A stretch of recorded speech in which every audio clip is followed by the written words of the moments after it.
So in a previous video where I'd showed you the Mini Cooper, that's now been sold. Looks like it wasn't the head gasket after all.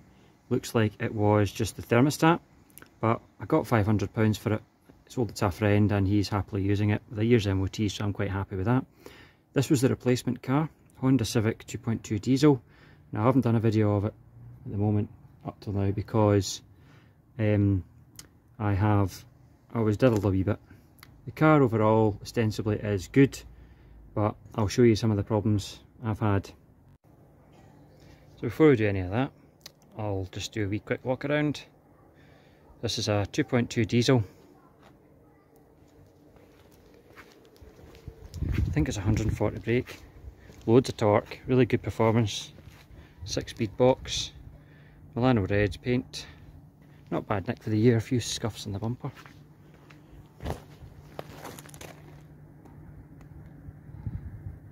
Decent wheels, 17s, and these are sort of graphite coloured wheel arches rather than just your black plastic, which is nice. They don't go off faded. This is a facelift model as well.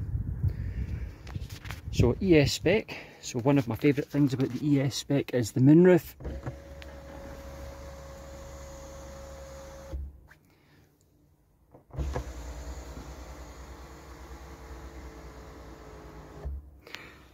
And you get dual zone climate control, which you can see the button for over there.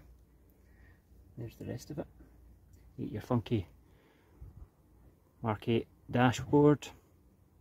We put a replacement gear knob on it because the one that was on it, the rubber was all peeling off, so somebody gave me that one. So you get dual zone climate control, you get cruise control on it, you get your information centre. You also get powerful mirrors, we'll talk about those in a minute. And cloth trim. You can see it's very sunny. In the back, tons of room. Now I always wondered why the floor was sloping up. Sorry about the shopping bags, I'll explain that as well in a minute. So the back seats fold down as you would expect, and I'll show you that, but they also fold up the way. So I'll try and do this one-handed.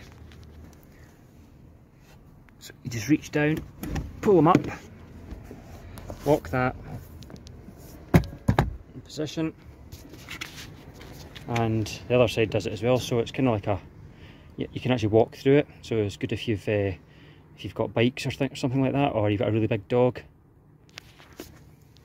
And it just goes back down like that. So pretty clever. Just noticed that's come off. There we go. So reasonable trim spec as well.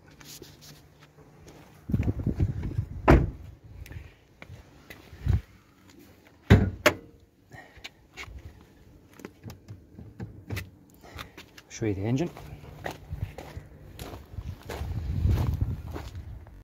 So I know much to see there, but it's a 2.2 diesel. Oil change on it's really easy. The Pila suction pump works well on it. That's your filter there. You do need a special Honda tool. It's like a laser tool, but it's about £8 from eBay. It does take about 7 litres, which is quite a lot. It also takes blue coolant. Just be mindful of that if you're topping it up one of these. Pretty refined for a diesel. You can hardly really notice it.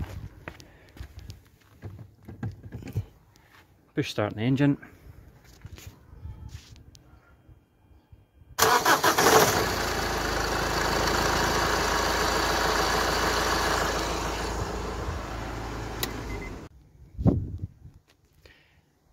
So unfortunately though, the car's not without its issues. The seller, fair play to him, he did diddle me on this car. He was being courteous and opening the boot for me and showing me the boot space and closing it again for me. I was driving home and the beeper kept going off telling me the boot wasn't shut properly, so I pulled over, opened the boot and realised it was held shut with Velcro. Yep, that's right, Velcro. So the boot lock wasn't doing anything. So I got it home, I'd shoved an object, in fact there it is there, fuck knows what this is, he'd shoved this thing in the emergency latch inside the boot to keep it open permanently. So I removed that and then that shut the boot, and that's the boot shut. So now obviously you have to lean in through the back seats to open the boot. He has obviously had a garage in trying to fix the car in various ways, because every solution that I can think of, I open various things up, and he's already been there.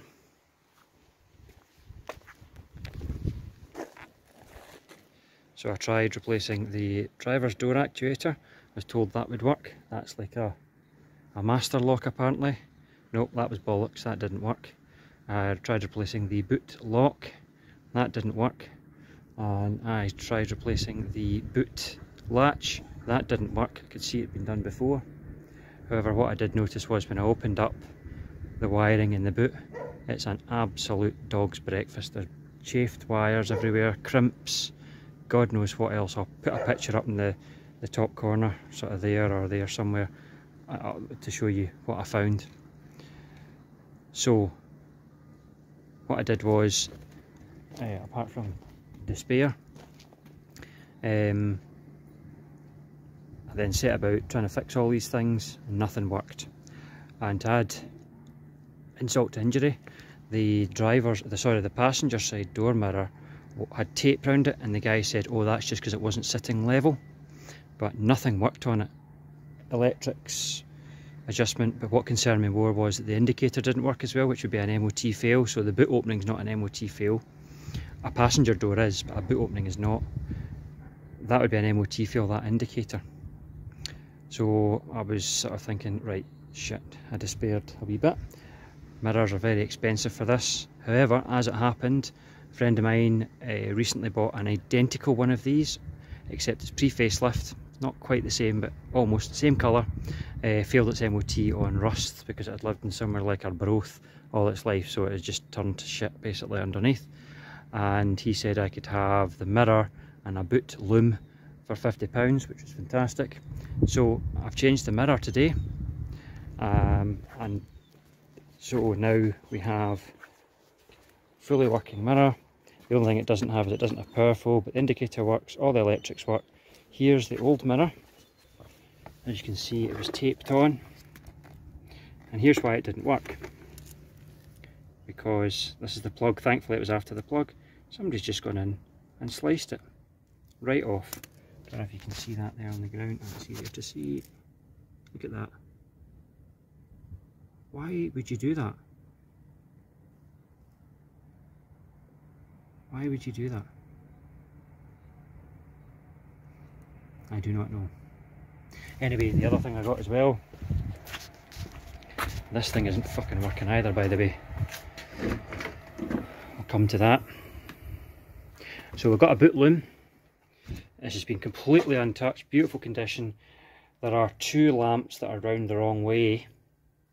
Round the other way, I should say, the reverse and the fogs, but I think there's enough slack in the loom for me to be able to move things around. I just hope that the plugs, there's not any difference between facelift, pre-facelift. Oh, and by the way, I bought a mint, so-called mint rear panel from eBay, and this is what I got. I took this out, by the way, that wasn't the seller, to be fair to them. But look at what I got. It was mint, clean and dry in the picture. When I got the package, water was drying outside, and the inside water was running out of it. And look at the state of this fucking thing. Let's see if we can focus on this. My camera has just absolutely gone to shit. There we go. It is soaking wet on the inside, absolutely filthy. There was grass in it, and look at that thumping great crack. But I suppose I could fit that as a last resort, as a temporary measure, if the loom does turn out to be different, and then I can buy a better pre-facelift panel. Needless to say, for 20 quid, the recent problems I've had with eBay, I didn't even bother getting into a discussion with them to get my money back. I just sent them a big negative feedback. So anyway, there we go. So now that's an MOT fail issue sorted out. It's MOT's in November, So if it does need anything else like ball joints or whatever, that's not really a problem, but the mirror would have been a problem. So that's sitting nice on there now. At the weekend I'll have a go at the boot loom. I think my plan will be the plug for the loom is in the C-pillar, so I'll take the trim off, plug the loom in from there. Hopefully we'll make this into a decent car. It does drive perfectly fine. So, oh, and the other thing, the tyres, one of the tyres had a cut in the sidewall so deep it went down to the cords, and the seller had sprayed black paint over it to hide it. So I had to buy 4 new tyres for it, because it's my wife that uses it mainly, so couldn't have that.